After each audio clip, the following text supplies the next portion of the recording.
Honestly, Piers, you've kind of been a bully on this issue because what you do, and I've seen it repeatedly on your show, I watch your show, and I've seen it repeatedly, what you tend to do is you tend to demonize people who differ from you politically by standing on the graves of the children of Sandy Hook, saying they don't seem to care enough about the dead kids. If they cared more about the dead kids, they would agree with you on policy.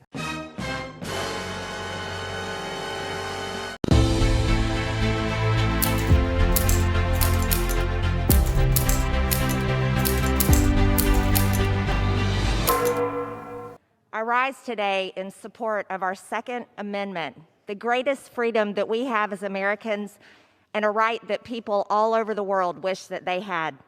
The Second Amendment reads, "A well-regulated militia being necessary to the security of a free state, the right of the people to keep and bear arms shall not be infringed." H.R. 8, H.R. 1446, both gun control bills, infringe on the people's right to keep and bear arms. We must stand up and stop the constant flow of gun control bills that constantly come out of this House. The American people have these freedoms for a very good purpose. The basis for the Second Amendment is not really about self-defense, and it's not about hunting. It is about resistance to government tyranny. That's what the founders said, and that's what the right believes in this country. Which tyranny are you fearing yourself? I fear the possibility of a tyranny rising in this country in the next 50 to 100 years. Let me tell you something, Piers. The fact that my grandparents and great-grandparents in Europe didn't fear that is why they are now ashes in Europe. So this kind of leftist revisionist history, where there's never any fear of democracy going usurpacious or tyrannical, is just that. It's fictitious.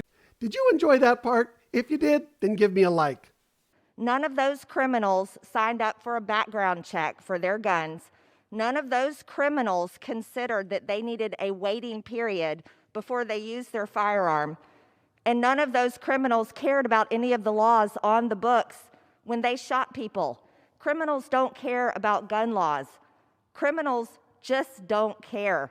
They're going to commit their crime, whether they have a legal gun, an illegal gun, a knife, a hammer, or you name it.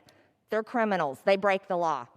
First, it's family members who say someone needs to take their guns away without due process. Well, isn't due process the thing that, we were all around? We're all about? Isn't due process the thing that separates us from those countries that just kick down doors in the middle of the night? So legal gun owners can have somebody say, let me tell you something.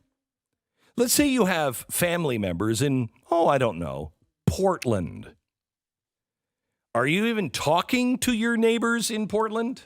Or your family members in Portland? Are they even talking to you now? They have Trump derangement syndrome so deeply, they hate the fact that you even own guns in the first place.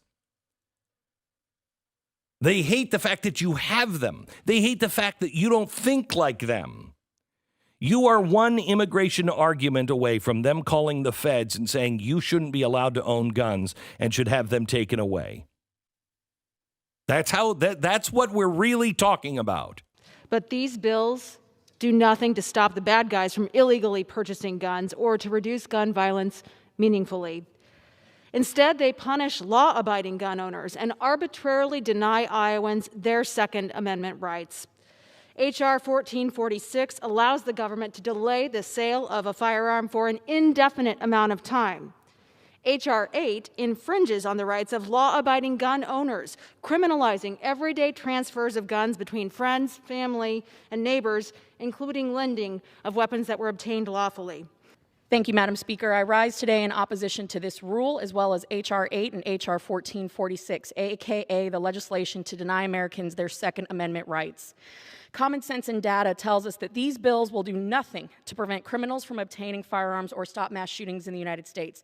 Instead, these bills will make it more difficult for law-abiding citizens to exercise their constitutionally protected rights. H.R. 8 would lead to a national gun registry, which every American should be concerned about. Even former Obama officials acknowledge that universal background checks are only effective with a national registry in place. H.R. 1446 would lead to unnecessary and potentially indefinite delays in law-abiding citizens purchasing the tools necessary to defend their families and their homes. Nobody in Congress whose political survival is more important than the survival of our children.